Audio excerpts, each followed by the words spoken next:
Бисмиллахиррахманиррахим. Саламым жалпы кыргыз элине, мусулман бир туугандарга, Жети областта Дубанда жашап жаткан бир туугандарыбызга, чет мамлекетте жүргөн мекендештерибизге саламыбыз болгон болсун. Ассаламу алейкум рахматуллахи ва баракатух. Урматтуу кыргыз элим, урматтуу мусулман бир туугандарым. Жогорку элдик көзөмөл бардыгын көзөмөлдөп атат да. Азыр мен сиздерге бир азыр мен сүйлөп бүткөндөн кийин бир видеого туш болосуздар.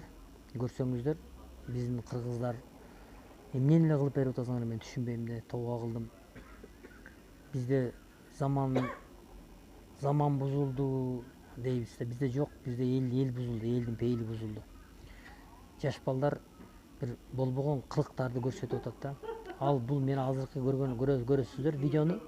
Муну көргөнү жаш балдар, муну көргөн кичинекей балдар эмне болот? Ошону каалап атасыңар, адамдар бири-бирин сойгон да. Кудайдан коркпойт экенсиңер да, Кудайым буйрса дуа кылып турайлы, силерге Кудайым иман берсин. Жаштар,